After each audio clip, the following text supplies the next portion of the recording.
جوزی رحمۃ اللہ تعالی علیہ اپنی کتاب بستان الواعظین میں ایک واقعہ نقل فرماتے ہیں کہ عمر بن لیث نامی ایک بادشاہ،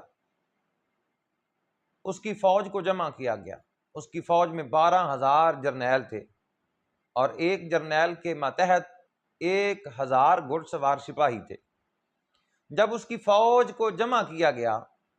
وہ اپنی فوج کو دیکھ کر رونے لگا اور دل میں یہ تڑپ پیدا ہوئی کہ کاش کبھی جب میدان کربلا میں امام علی مقام کا یزیدیوں کے ساتھ ٹاکرا ہوا اور یزیدیوں کے ساتھ مقابلہ ہوا، یہ واقعہ کربلا پیش آیا، اس وقت کاش کبھی میرے پاس اتنی فوج ہوتی تو میں لے کر امام علی مقام کی بارگاہ میں حاضر ہو جاتا اور ان کے لشکر میں یزیدیوں سے لڑتا۔ یہ دل میں تڑپ پیدا ہوئی، یہ خواہش پیدا ہوئی،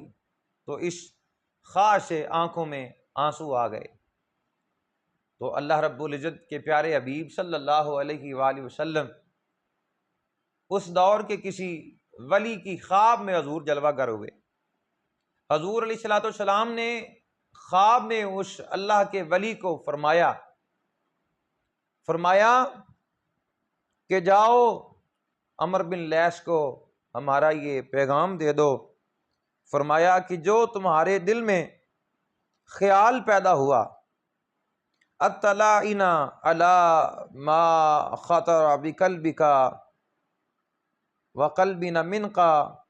واتاک اللہ تعالی علی نیتک وقولک الثواب الجزیل، فرمایا کہ جاؤ اے میری امت کے ولی، عمر بن لیث سے ملاقات کر کے کہو کہ جو تیرے دل میں خیال پیدا ہوا ہمیں اس کی خبر ہے اور ہم نے تیرے اس ارادے کو قبول کر لیا، اللہ تعالیٰ تیری نیت پر اور کہنے پر تجھے عظیم ثواب عطا فرمائے گا۔ دوستو اس بات سے اندازہ لگائیں کہ جو دل میں یہ صرف تڑپ رکھے کہ اگر میں ہوتا تو امام علی مقام کے قدموں پہ اپنی جان نثار کر دیتا، تو حضور علیہ السلام فرماتے ہیں جاؤ اسے کہہ دو کہ اللہ تعالیٰ نے تمہارے اس کہنے پر اور تمہاری اس تمنا پر اللہ تمہیں جو ہے بہترین اجر اور عظیم اجر عطا فرمائے گا۔ تو جو یہ صرف نیت کر لے اس پر اجر ہے، تو جو دل سے ان کے ساتھ محبت کرے، جو دل سے ان کے ساتھ وفاداری کرے، جو حضور علیہ السلام کے ساتھ اور حضور کی آل کے ساتھ قلبی محبت رکھے، تو اس پر اللہ تعالیٰ کی مہربانیوں کا کیا کوئی اندازہ لگا سکتا ہے کہ اللہ کتنا مہربان ہوگا ان بندوں پہ۔